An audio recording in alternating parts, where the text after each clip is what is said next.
Hi guys, this is David Else again, and I am with Amir Jahangiri again for part 2 of what we started in the last broadcast. And what we're going to be talking about today is something called spiritual branding. You know, like Nike and Reebok. Well, it would seem that in our exuberance and to be part of a spiritual movement, we have developed spiritual brand names.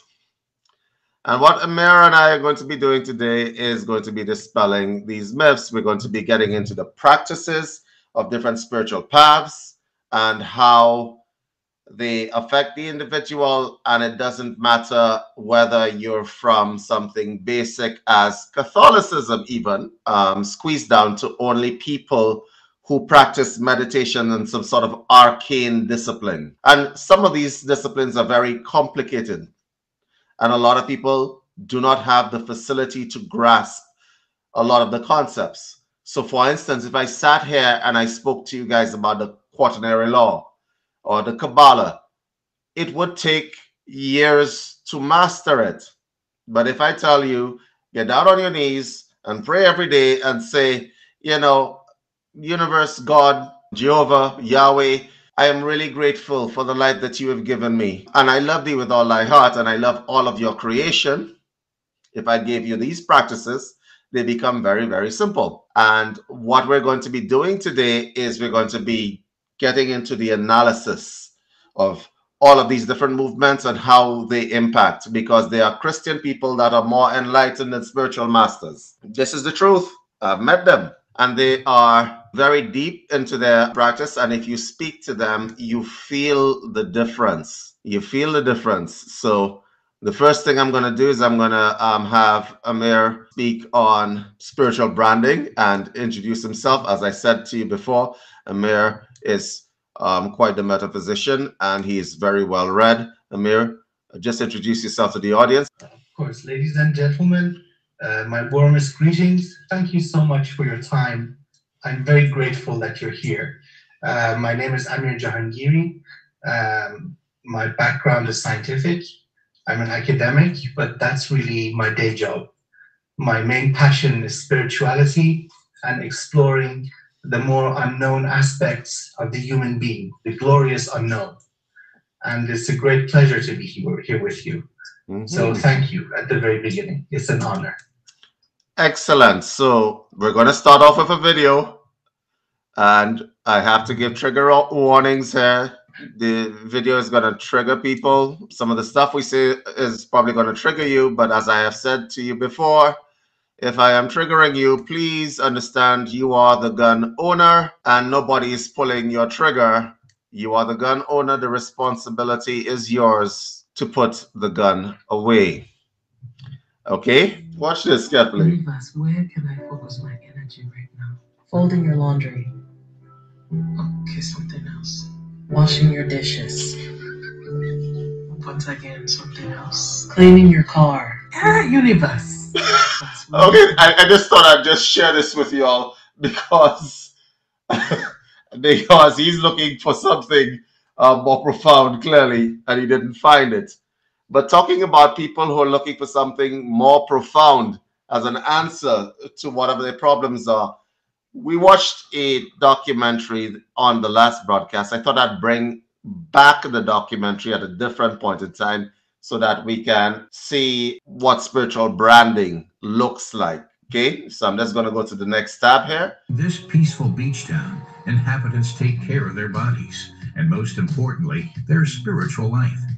Yoga classes, meditation gardens, and the most recent craze, women's circles.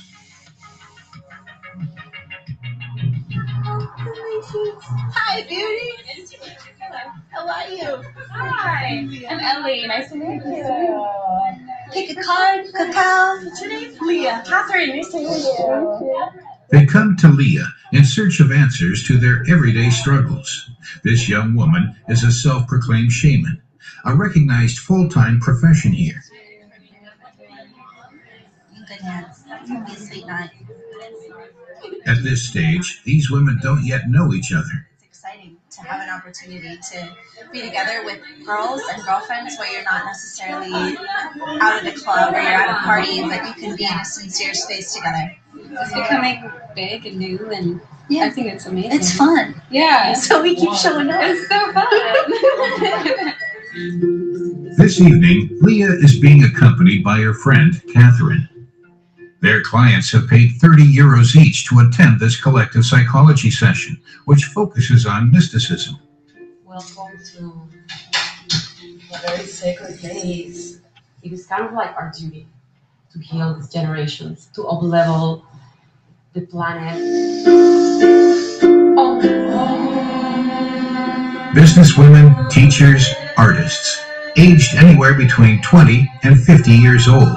They come from all walks of life. But they're all in search of the same thing, inner peace.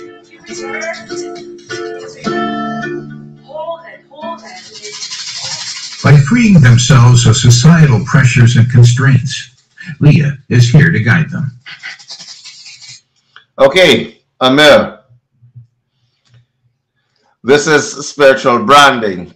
So the female shaman has branded a particular kind of collective psychology, right? Now, we've been seeing a lot of women's groups popping up all over the place. There is something to be said for them in terms of how they choose to approach the concepts of spirituality. However, from my personal experience, if something is elite and branded, chances are, and you're paying for it, chances are you may be getting ripped off in one way, shape, or form or another. Now, I'm looking at the practices and I understand the concepts. There is an article which I would love to link you guys. It's called The Techniques of Brainwashing. And I will be linking that article, and it shows you, if you've been to masterminds or retreats or whatever else, they have certain techniques that they use in common. Okay? But is it real spirituality? Amir, you want to jump in here? Well, you see, I can see the attraction for such activities.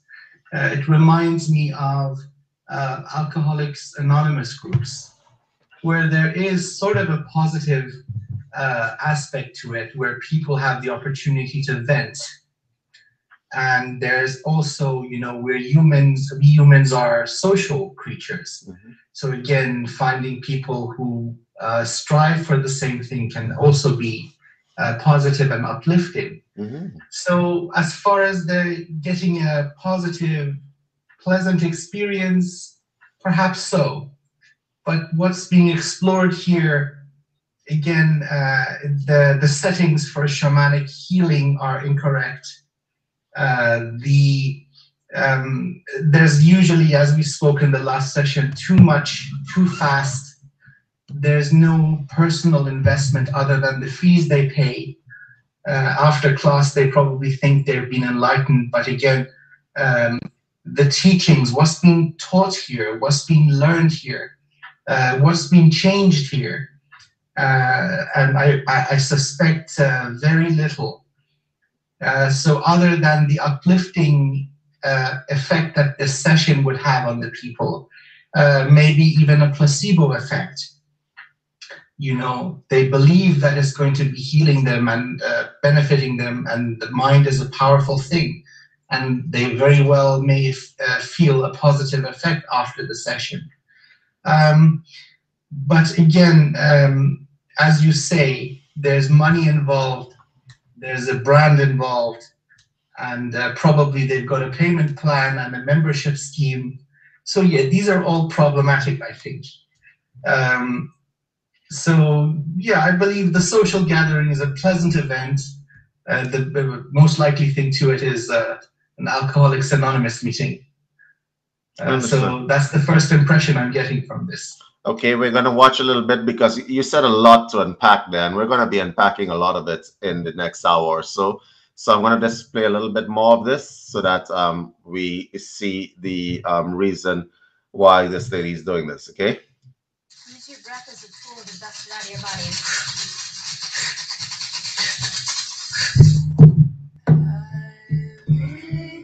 Control and surrender to the throne. In this spirit of intimacy, the women share their innermost pains, a relief in a society which praises performance and rejects weakness. You would never really imagine what each woman is going through. You know, some of these women are women that have had miscarriages or that just found out they're pregnant and aren't supported by their partners. David, could you just go back 10 seconds? I want to point out the lady's A relief pupil. in a society which Yep, I absolutely see it myself, actually. praises Good performance catch. and rejects So weakness. she's probably using You never belladonna really imagine what each woman or is going some through. kind You know, of some of these women are contact women that lens. have had miscarriages or that just found out they're pregnant and aren't supported by their partners or have been shut down continuously in their job just because they are a woman. Yeah, I need to be heard. Yeah, I need the opportunity to hear myself and remember my power. This evening, Leah's message echoes throughout the room. To me, pleasure for the sister who's the most right now in your life.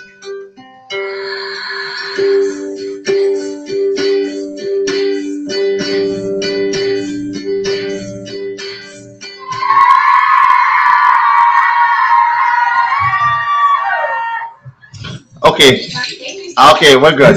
We're good now. So I'm going to share my screen and we're going to unpack so much here. Okay.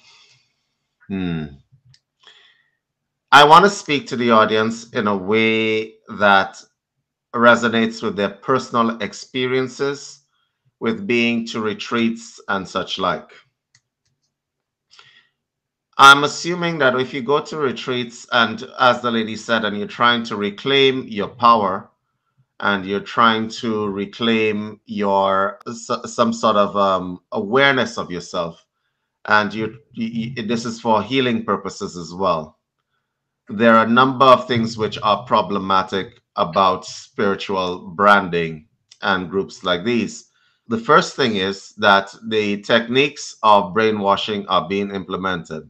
There are a few techniques that are similar and always being utilized at these retreats. I will go through them. You enter the retreat and they try to foster a sense of community, meaning a banding together. Human beings are social animals. And so they get you wear name tags and people get to meet you and you get to meet people. And because it's within the container or the conclave of this is our thing that we've come to, you are invested in becoming a communal creature with them.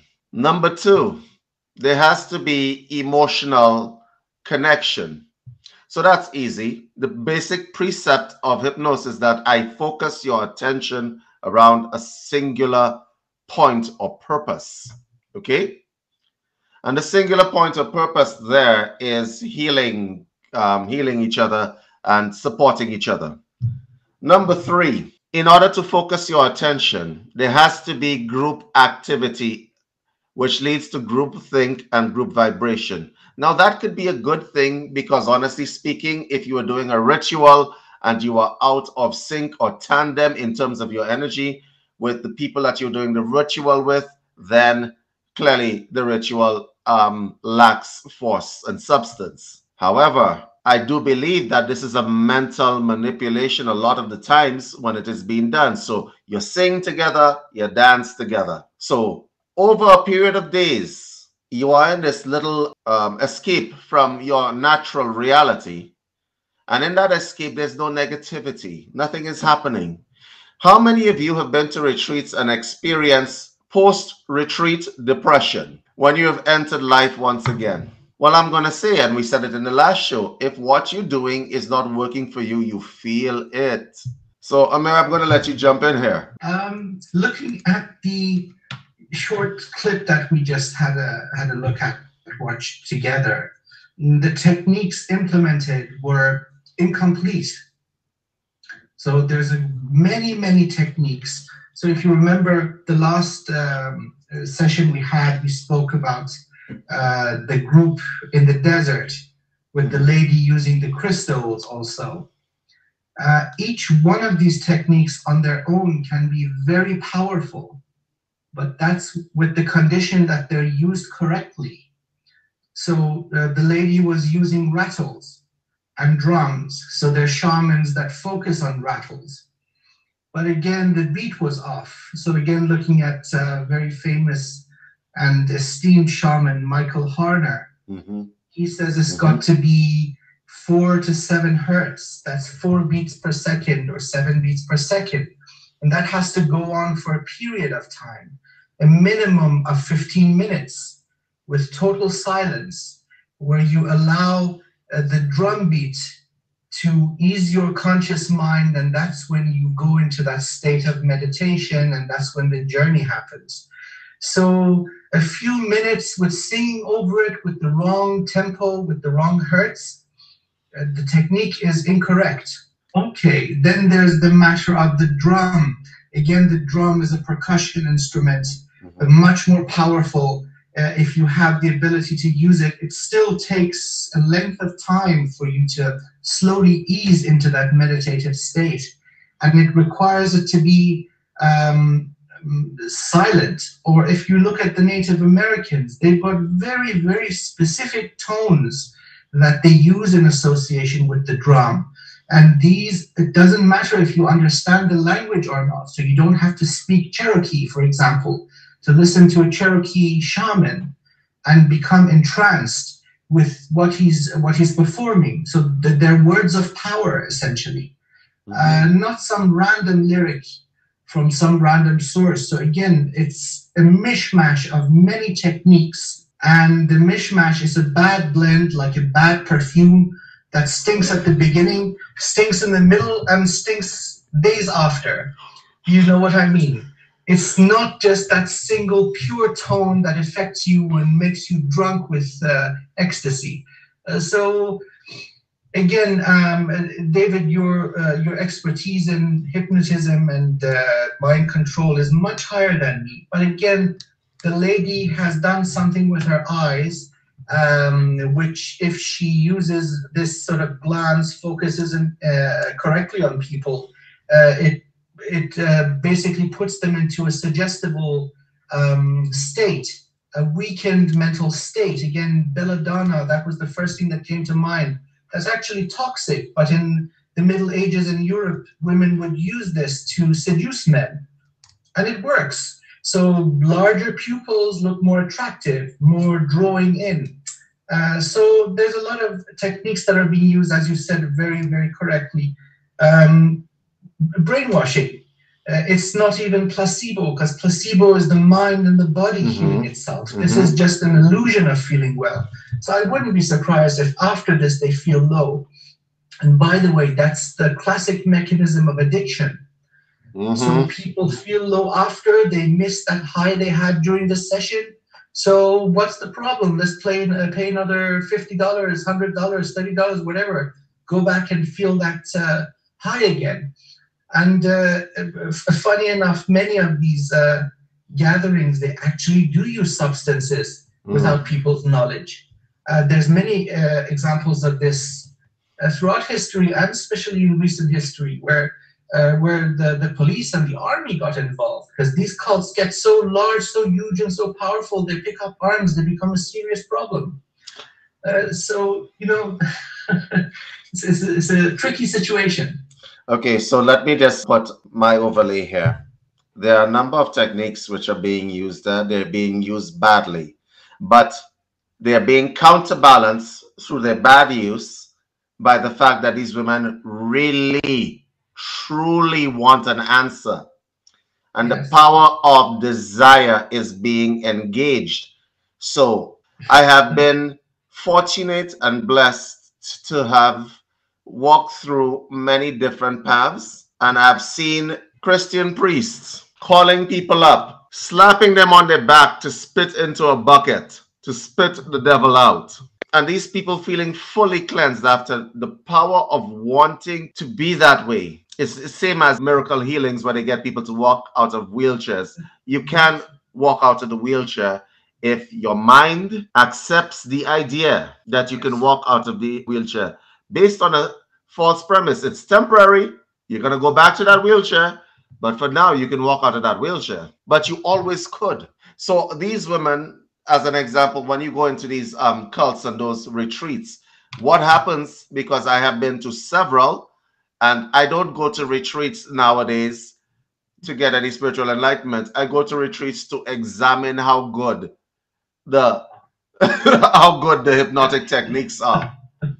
I'll be very honest with you. I find them hilarious. So one of the techniques that I have seen as of recently, especially in women's groups, the women who go to these kinds of groups are broken inside because of stuff that has happened. A lot of them are. So if you get a broken woman to come up in front of other broken women, you call that being vulnerable. That is being vulnerable. She is being vulnerable with you. But you know what else is happening? The women who are witnessing the vulnerability are more likely to be vulnerable themselves. Because the truth of the matter is, nobody wants to walk around with a closed heart. It is not your natural state. Everybody wants to open their heart. But you have to be careful what you're opening your heart for. A closed heart feels, if you can feel it, it feels like a state of not being in true connection with yourself and your body. But if you open your heart up to, it may have been shut down by a man, don't open it up to a woman. And I'll explain why that is. I'm sorry, I'm going to say this. Because at the end of the day, man, woman, as long as it is in this form, it is still human. How about you open out your heart to something that is non-tangible, never born, never dying? I just quoted the Gita there, right? Unborn and never dying. Open your heart up to the universe. See the creative intelligence. See the whole picture.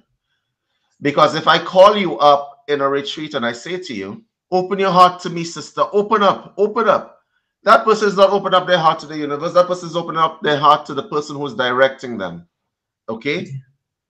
There are two kinds of hypnosis that you have to be very careful with in these retreats. One is called shock induction. Shock induction works like this. It's a nervous system fail. Your brain controls your nervous system. If I shock your nervous system enough, you go into a state of unconsciousness. It could be temporary, but in that little space of time, I can absolutely suggest what I need you to do, what I need you to feel, what I need you to be like.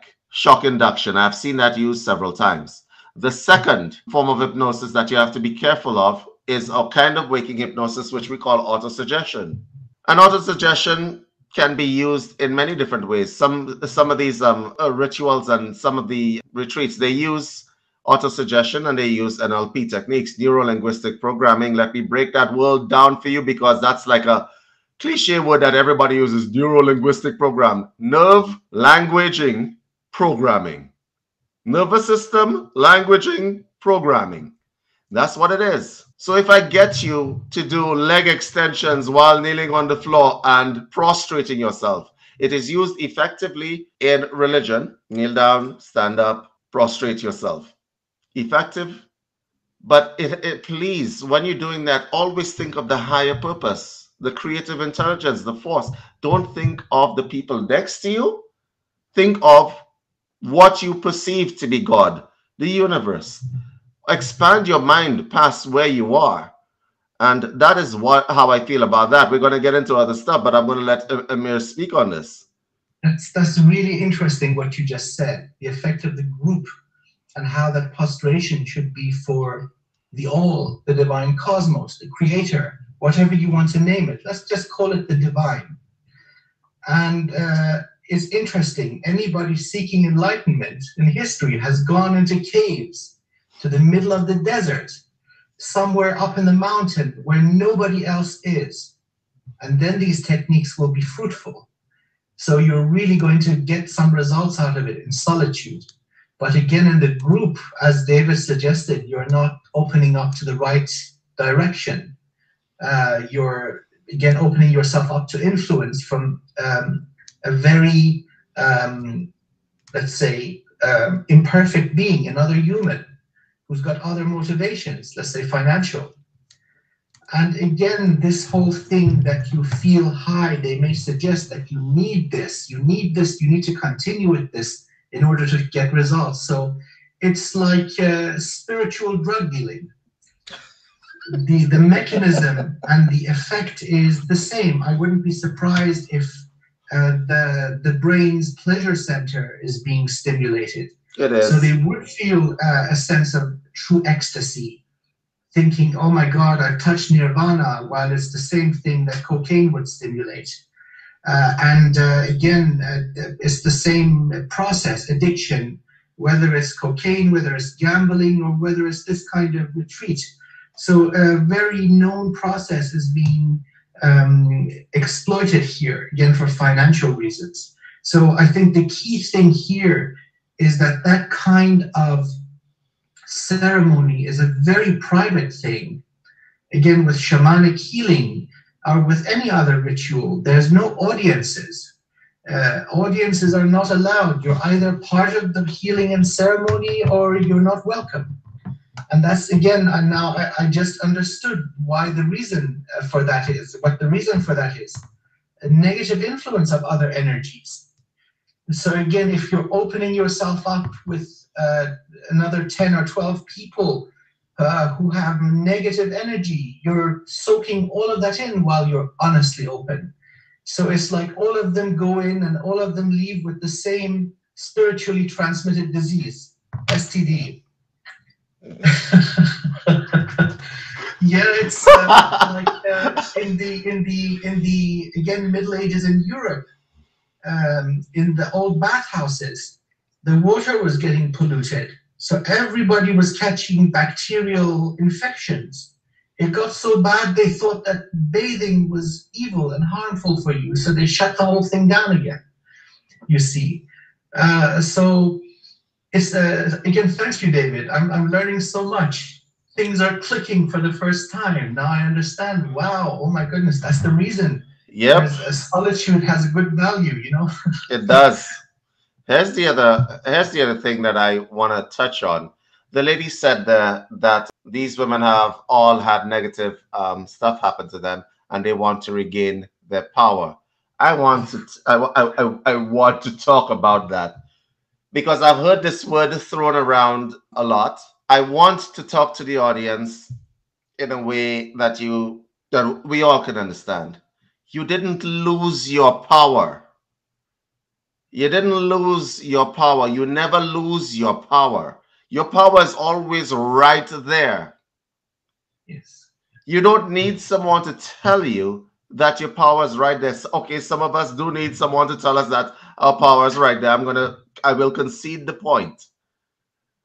But what does that mean? Because here is the thing. If you're paying 30 euros, which is what these people were paying, and some people go up to 3,500 euros. And I want to take a strip off of the coaching community in a little while, but we're going to save that for a little bit later. But some people are up to 35 euros. Amir, 3,500, sorry.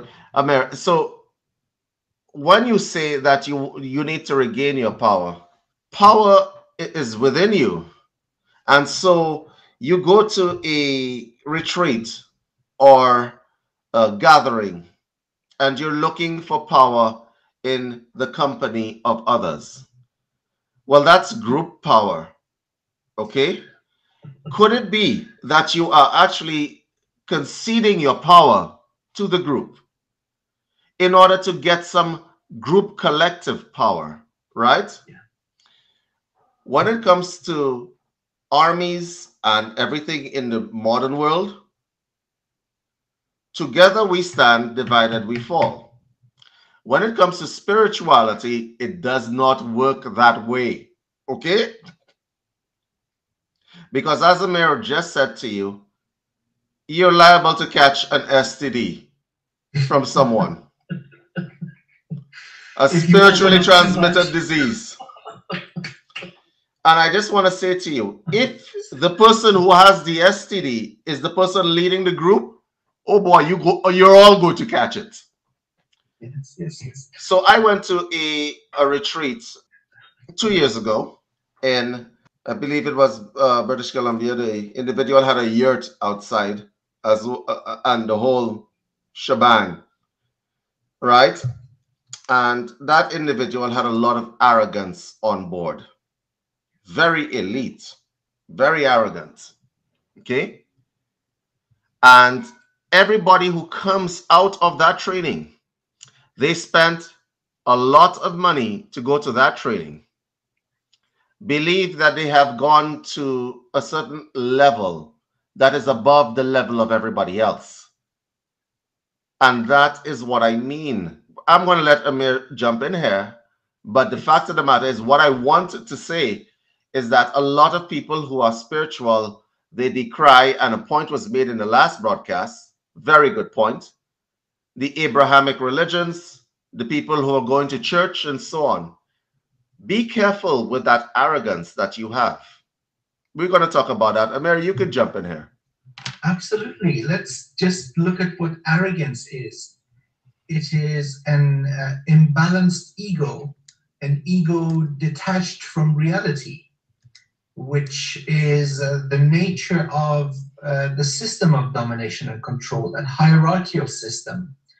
So that type of system has two properties. The members are motivated by two things: hunger and ego. Mm-hmm. Hunger for power, hunger for energy, hunger for money. So that hunger, and it's not a hunger like you eat a sandwich and you're satisfied. This is an everlasting hunger. The other is ego. So everybody that's one step above destroys everybody below. So it's like a self-perpetuating disease, infecting more and more people, harvesting energy towards the top of the pyramid. Correct. So you see, go ahead, please. It's the exact definition of vampirism. That's exactly what I wanted to say. Absolutely. Psychic vampirism. Let's talk about that, please, because I think this subject is not spoken about enough. Okay. How does it happen? Let's in this conversation give our esteemed audience some indications of when it's happening. How could they identify it, and how can they protect themselves? Simple techniques. Again, my friends, knowledge is power. Mm-hmm. So let's go back to the beginning of our conversation in this discussion. The ladies that are going there for healing, much of the time, a healer will give the person information that this is the state you're in right now. Mm-hmm. This is what's happening. This is the reason it is happening, or it has happened. And by the way, this is a simple solution. The whole thing clicks in their mind. They say, oh my God, I understand it now. And from that point onwards, they're on their journey to recovery automatically. So if that information isn't given, so the lady says, open up. Okay, open up. Now you've given up a lot of your energy. By the way, you're going to be exhausted. You're going to have nightmares. Your skin may react badly. Your digestive system will react badly. Mm-hmm. You're going to be recovering from being fed upon again. And also you've caught the disease. Again, let's go back to the example of that very arrogant practitioner. You caught the disease of arrogance. It's a disease of the mind. You've been infected. Now you think you're better than everyone. Correct. And guess what? If you have any power, you're going to do the same to everybody else. And here is the thing that I want to bring, because vampirism form is manifested in different ways. I'll give you an example of vampire in a retreat situation. Tell me about your trauma. Tell me your trauma. Go on, tell me your trauma, right? And so you tell the individual your trauma. The individual wants to know what your trauma is. Anything that is asymmetrical. Amir and I are having a conversation. I put in my part, he puts in his part, we put in each other's part, right?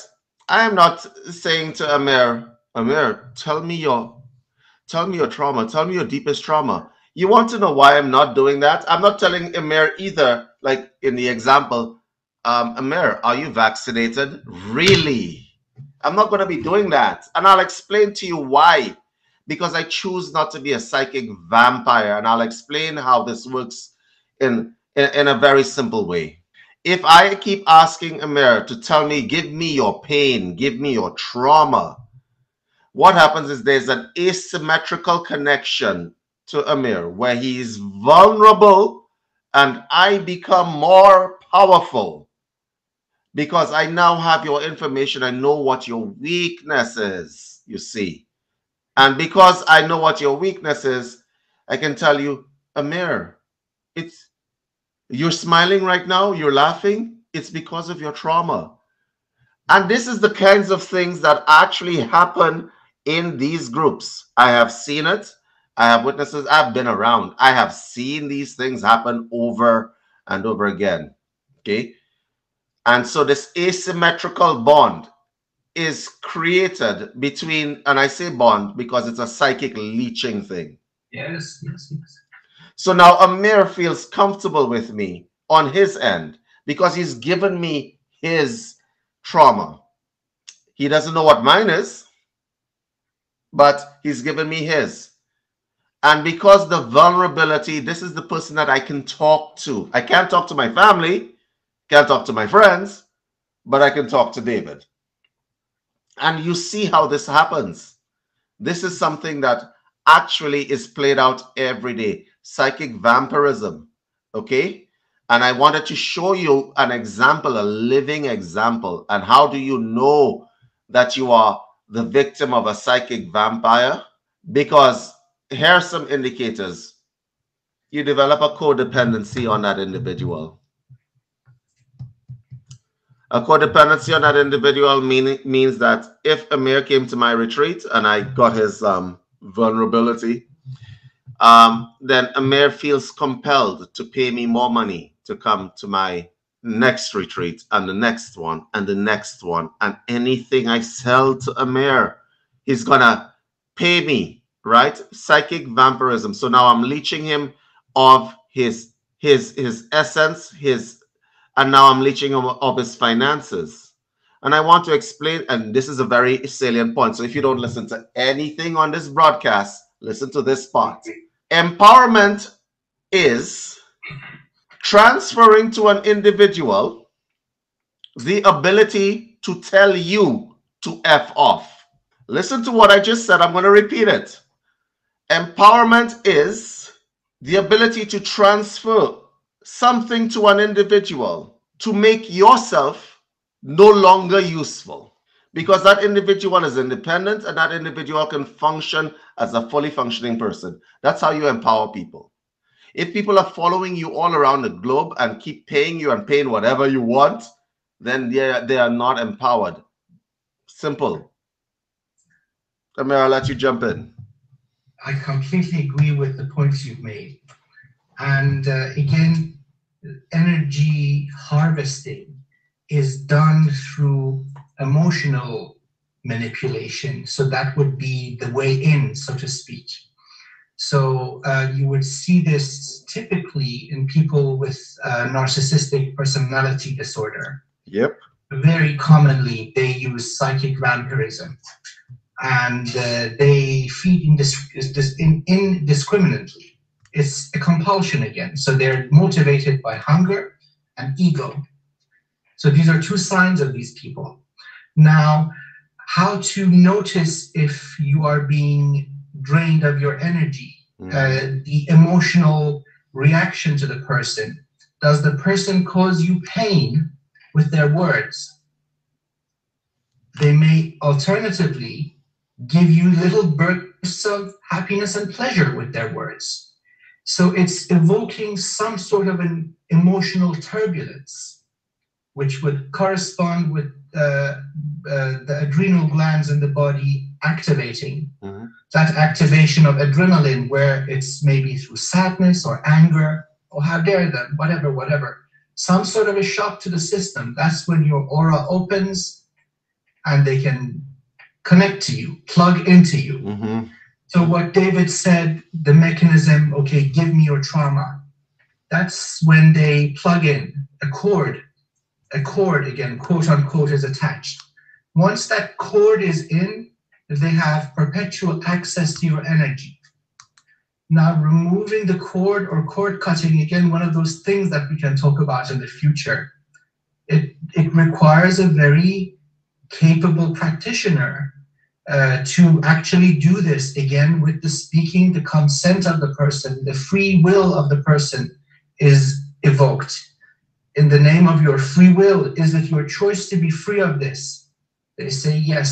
Then you can start applying different techniques to remove the cord from the person who's being vampirized and also from the vampire. And then there's a spiritual aspect of destroying the cord itself, that mechanism of feeding. And the person immediately feels a difference in the cord. Again, in the chakra system, a lot of the time it's the solar plexus, the center of your power.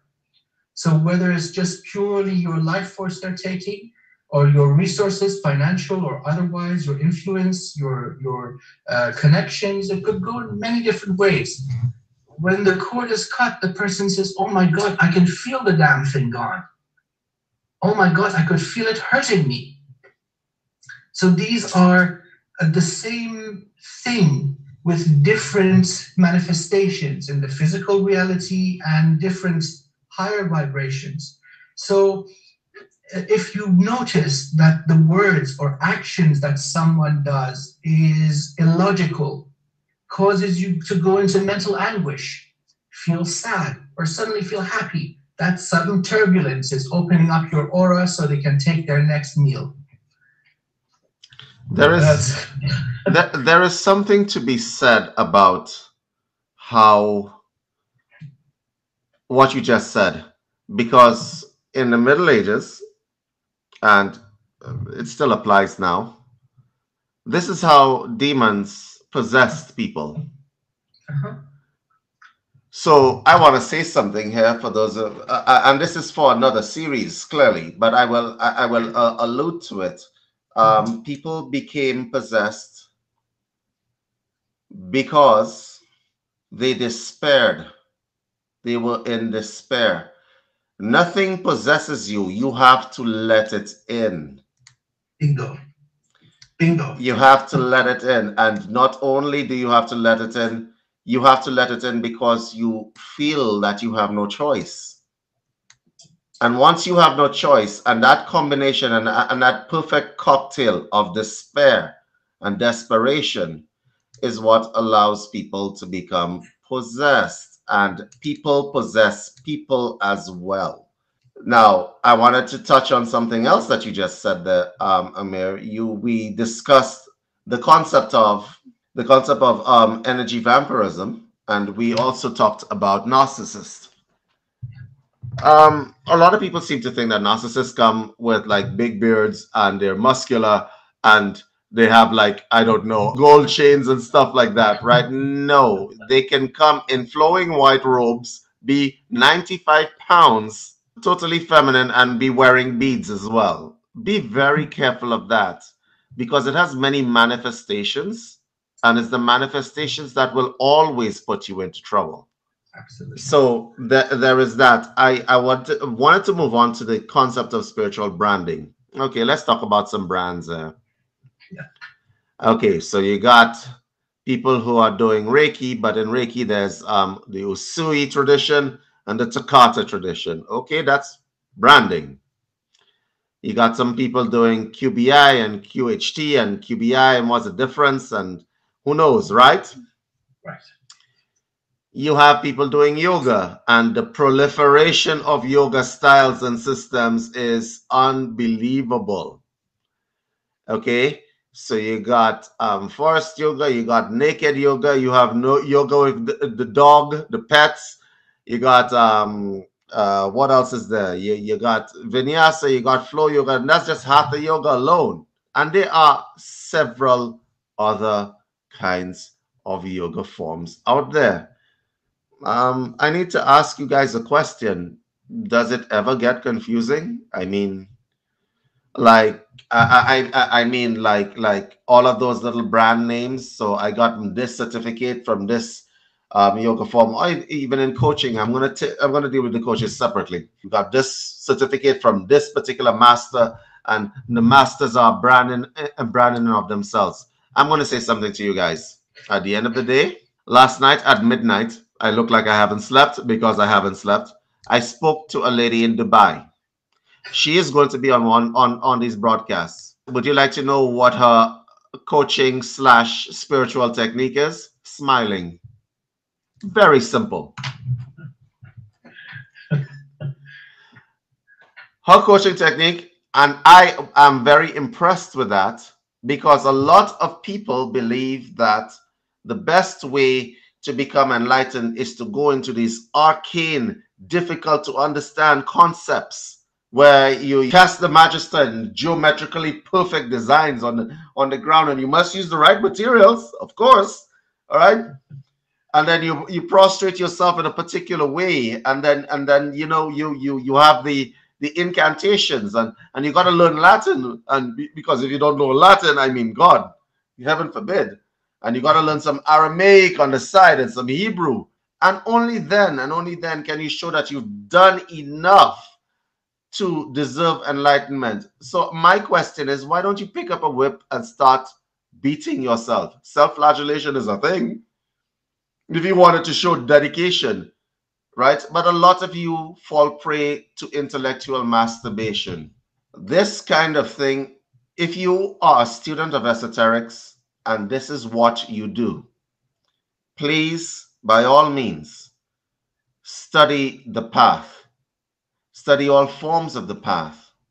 As I said to you guys before, I put out an esoterics quiz, and I disseminated it among people who were esoterically inclined.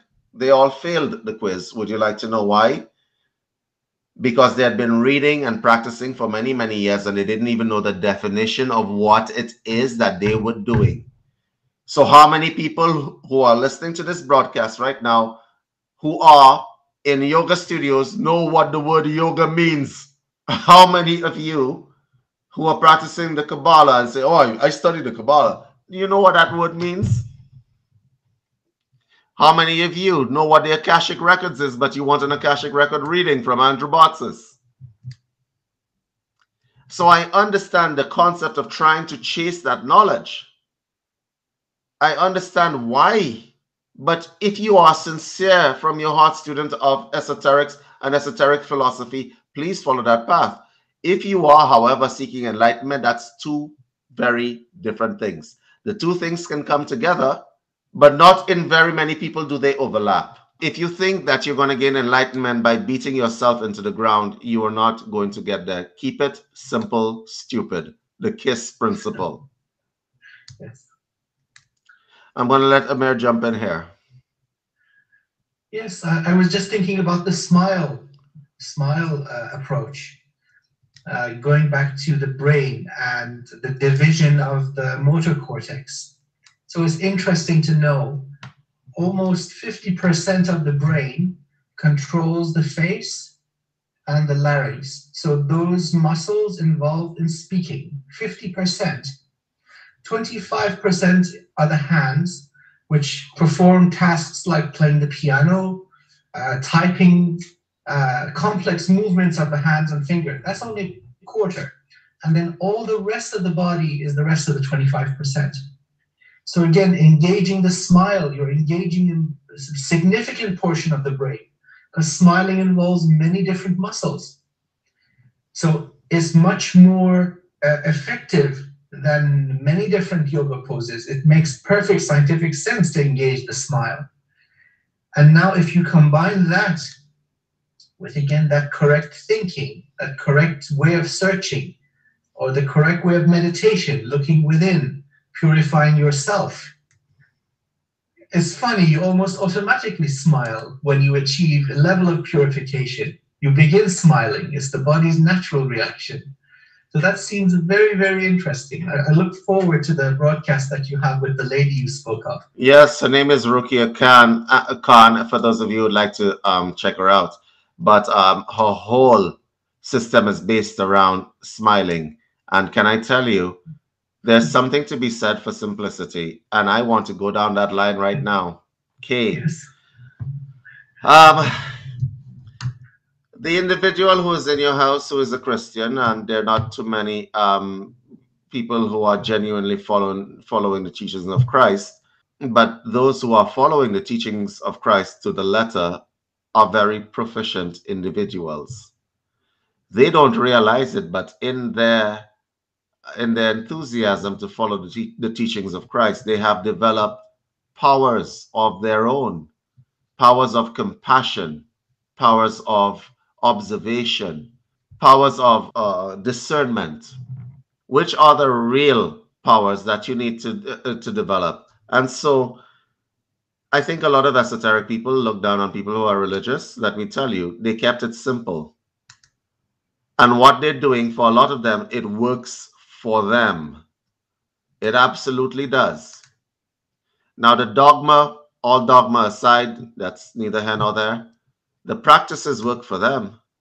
Because, as Amir said in the last broadcast, the Islamic tradition prays 5 times a day. How many times a day do you meditate? The Islamic tradition prays 5 times a day.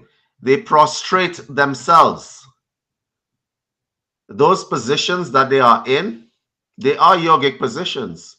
And if you doubt me on that, you will. It's not only yogic positions, it's also the Buddhists use it as well. We'll use it in martial arts as well. These positions, we use them in martial arts. We use them in the Buddhist tradition. We use them in a lot of other traditions.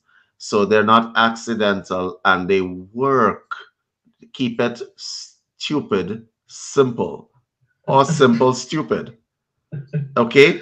So you don't have to, and a lot of people who practice them, they don't even know how it works, and it doesn't matter. We can get into that in another broadcast. Actually, you know what? I'll just go over it very simply. Okay? Yes. If you are in Zazen, which is the kneeling position, you think, let me explain something to you. Any stress on your legs is an anabolic body reaction. Just so we're clear. So in the Japanese tradition, if you're doing martial arts and you're learning to meditate, you're not allowed to drop all the way down onto your heels, as an example, because it's teaching you a kind of internal fortitude. There is discomfort, and your body sees it, and your body relaxes into it. Very, very, very subtle, but very important lesson. I have been in Zazen for many, many, many, many years. I didn't realize what it was doing to me over a period of years until I actually encountered real discomfort, and I somehow knew how to deal with it. And in my case, it was because I was lifting weights. I had lifted my weight tolerance. My muscles could handle it. At the time, my skeleton could not. Twisted spine at the bottom, trapped some nerves at the bottom of my back. I cannot explain to you the pain that is. The option was to get an operation. I was not about to let anybody cut open my back, near my spine, for anything. This is a real personal story from my background. They said, well, if you don't do this, you're going to spend the rest of your life in pain. They said that to me. A doctor said that to me. Would you like to know what I chose? I chose to take the pain. You want to know why I chose to take the pain? I chose to take the pain because I had faith in myself that I could master this thing.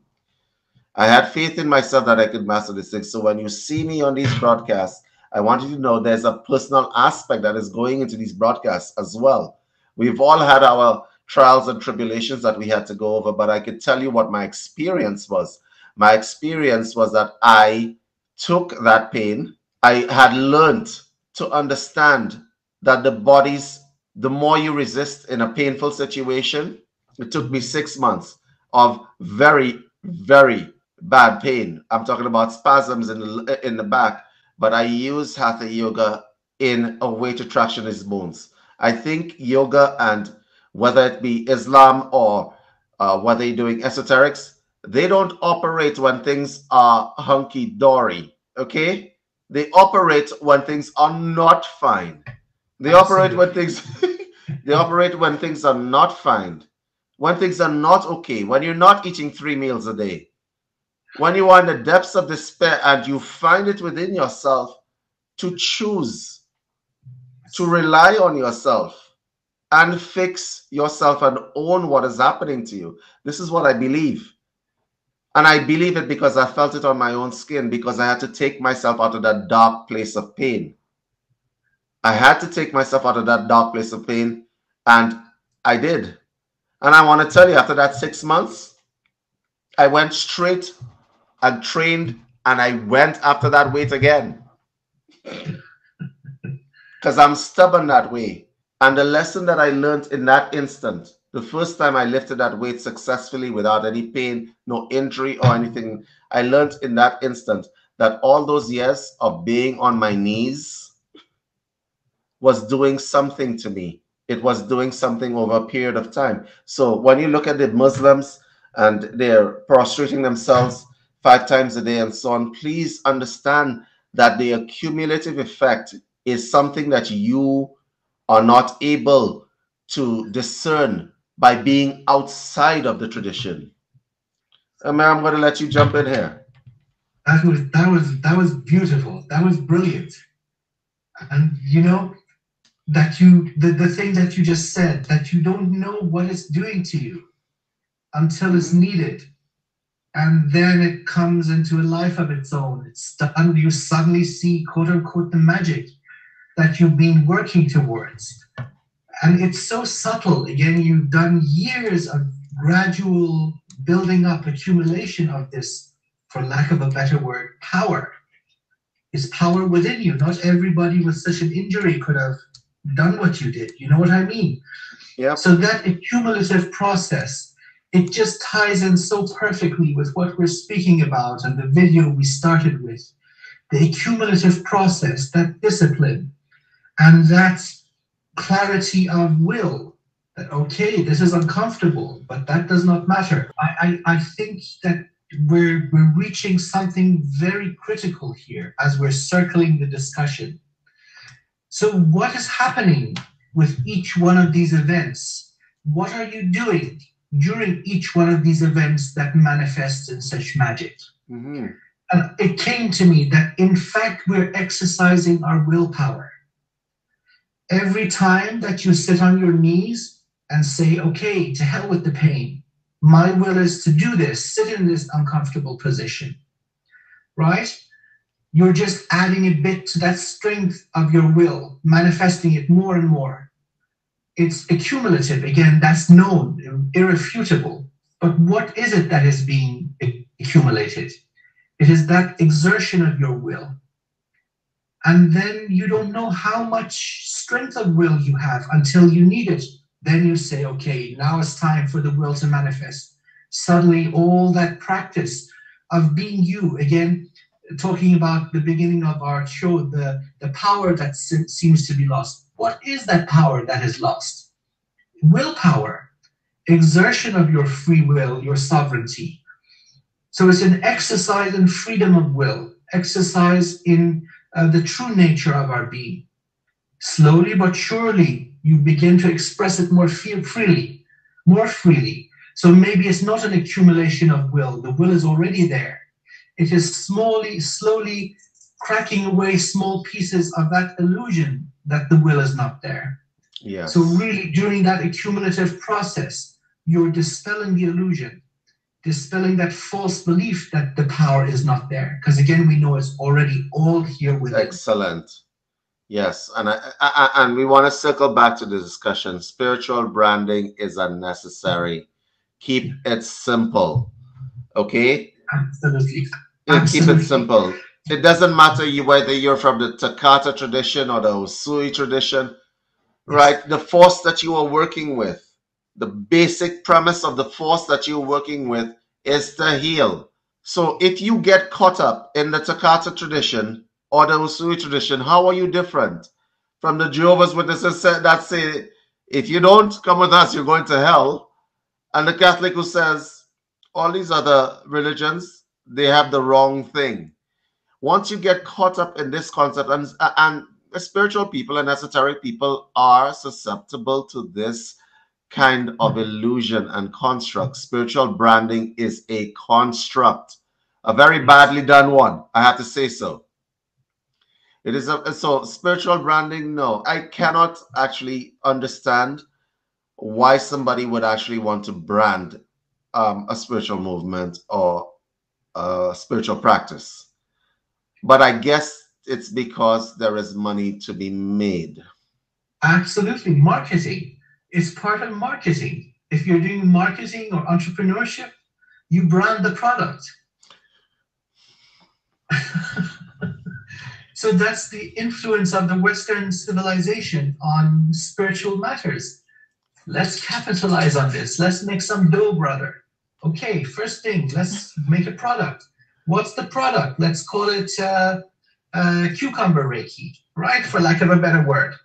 Now, let's make it a little different from Usui Reiki or Corona Reiki or whatever. Yes, let's say we do this, but the others can't do this. Well, the fact is, if you just stick with one of these, and again, Reiki is an evolution of older forms. This has always existed. These healing modalities have always been. So again, Reiki itself is a rebranding of older Taoist Qigong, for example. Correct. So it doesn't matter. It doesn't really matter what the brand is. And this is what you were speaking of. It's not just unnecessary. It's causing clutter in the environment where people just don't know what to do. I remember back in the day when this lady, I can't remember, Essential Reiki, that was the name of the book. She wrote out all the symbols, the secret symbols that were being used. All right, and the whole Reiki community lost their collective minds. And I'm like, she's giving out the symbols. So what? I had a talk a couple of days ago with a brother from a secret society. Ugh. Yeah, so let me explain to you how that talk went. I said to this brother, this year I am going to be teaching the fundamentals of Freemasonry. I'm going to be teaching the fundamentals of Martinism. I'm going to be teaching the fundamentals of the Essenes and Knights Templars. Would you like to know what his answer to me was? David, you must no, I have to out this. His answer to me was, David, you must not cast pearls before swine. That's actually a quote from the Bible. And it goes back to that mental infection of ego, arrogance. So let me explain to you. I am going to do this. A lot of people are going to be probably very upset. But if I live my life by people being upset, oh, the things I wouldn't do. So the thing about it is that this is something that is going to happen. What I would like to do a lot of the time with regard to people is show them a different way. And a different way meaning that there's nothing new under the sun. There's nothing secret. There's nothing that you need to be elite about, because there's a lot of people who have this elitism thing coming. Our knowledge is all secret like. No, it's not. Whatever force you're working with, the forces are actually there already. It doesn't matter whether you call it ki, whether you call it chi, as an example, whether you call it prana, they're the same force.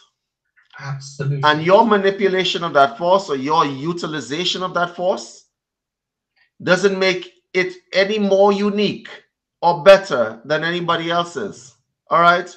A little child who is kneeling by her bed, saying the usual prayer, now I lay me down to sleep, I pray the Lord my soul to keep, is not any more different than you saying, Om Bova Swaha, Tat Savita Variniam, Bargo de Wasia de Mai, Dioyona Prachodayat. It's not different. It's not different. You only think it's different because, it sounds fancier when I say it this way. You only think it's different. So I want to just dispel the spiritual arrogance right now. Because at the end of the day, that little girl will say that prayer every day. Yes. She will say that prayer every day for 11, 10, probably up until 60. You never know. How many times will you recite Gayatri Mantra? How many times? You do it once a year? You do it once a year? That's beautiful. Which David, you know, which one of you is gaining more benefit? that's absolutely, you really hit the nail on the head now. That even when you take the time and go through all these different modalities, at the end you discover, oh my God, it's all the same thing. It's all the same thing, really. So, keeping it simple, again, for our esteemed audience, once you find something that works for you, please stick with it.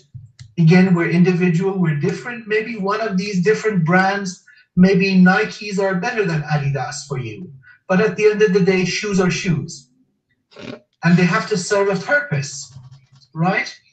So whether you're wearing sandals or barefoots or boots or whatever, don't forget what the purpose of the shoe is.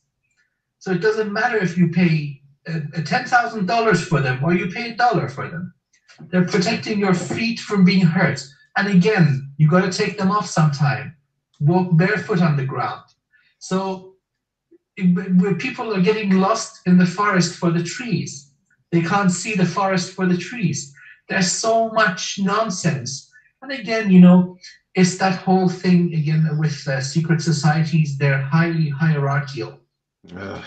So again, how would you do this? You withhold knowledge. You say, I've got something fancy. And unless you do 3 years of Lee work for me, you become my employee without pay, I'm not going to give you this secret. So again, you can see the whole thing is a mechanism of harvesting energy, servitude. Well, that very simple prayer that David mentioned, again, let's go back to that thing with aliens and language, that, okay, how is the language barrier breached? How does this happen? It's all about the intention. It's not about the words spoken. It's about that intention. That, for example, that young lady that you mentioned, 10, 11 years old, praying to Jesus, has the intention to connect to the divine. The mantra you spoke has the same intention. If it's an Aramaic, it's again with the same intention. So keep one form. If it seems to be working, keep with it. And again, with the example you gave with sitting on your knees and taking the discomfort, praying every day or keeping a spiritual practice every day is not easy, especially in the hectic lives we live. To do a certain prayer every day takes discipline. Again, with the Muslims, you see those who pray 5 times a day, that's an immensely difficult task. You have to set your time, know when the sun comes up, know when the sun goes down. And to hell with everything else. When it's time, it's time. That takes dedication. Now, even if the form and if the words are meaningless, that dedication, that exertion of willpower, that this is what I'm going to do no matter what, that's going to have an immensely powerful effect on you. Mm-hmm. So I think that the form, you have to find one form that works and then stick with it, regardless of the brand. And like shoes, when they get old, don't be afraid of throwing them away and getting a new pair if it serves your needs better. Agreed. And for those of you who are part of my spiritual family, as soon as you find yourself thinking that one path or that little girl is less effective than you, please check your ego. Check it at the door. Check your ego. And I say this with all good intent, because that quote, casting pearls before swine, this is not the first, and this is probably one of the last time I would have heard it. And every time I hear it, it's like cringe city for me. Okay, it's cringe. It's cringy when somebody says that. So I just want to end off on this note and do a few plugs. First of all, Amir, he is going to be doing a series with me. So if you really enjoy this content, we will be posting these kinds of talks for those of you who are interested in this kind of content. We will be posting it on our media server. The links you will find in Facebook. And to be quite honest, I have no intention of continuing a reliance on Facebook by any means, shape, or form. And I have no intention of enabling technocracy. So what I am going to be doing is I am absolutely going to be posting that on a separate server where people are free to say and do whatever they want to do within the confines of non-violence, non-negativity, and the promotion of all that is positive. Everybody has their own opinions, and I do not believe in the technocracy that Facebook and YouTube have set up. So we have created our own server for this purpose. Please join our server. It's a video site, and you will find information there with the best people that we can find. We're not looking for people who are in it for the weekend. We're looking for people who this is their life. This is what they have been doing. People like Amir, people like Rukia Khan, who has been smiling all her life. These are the kinds of people that I want to expose you to, and to expose them to you as well, right? And so what I'm going to do with regard to that is I'm going to close down the show by saying thank you so much for viewing. We really appreciate doing these broadcasts. I love Amir's company, and we love your company for those of you who are watching or the future viewers of this broadcast. Thank you so much. Amir, I'm going to let you take the last word on this. Okay, thank you so much. So I'm going to address our esteemed audience. Ladies and gentlemen, let's wrap this up and tie a nice, neat bow like a present. Let's round up what we've spoken about. There are many different brands out there. The purpose should be clear. Know what you're doing and why you're doing it. And again, the most important thing is knowing that all the power, all the wisdom, all the magic, all the glory that you seek already exists. Think of it as your inheritance that isn't taken from you, but it's hidden from you. The journey is to discover that inheritance, that brilliance that you are already. So similar to digging up for buried treasure, you're taking away, brushing away layers of illusion and distortion in actualizing that power that you have. And that takes discipline, like digging for gold. Mm-hmm. So have discipline, have persistence, and in whatever brand you choose to do, know what you're doing, why you're doing it, and have discipline. The cumulative effect is going to come into manifestation sometime in your life where you need it most. And I thank you for your kind attention. I bless you all. I love you all with my heart, with all my heart. Thank you for your attention. Thank you, guys, and we will see you in the next broadcast.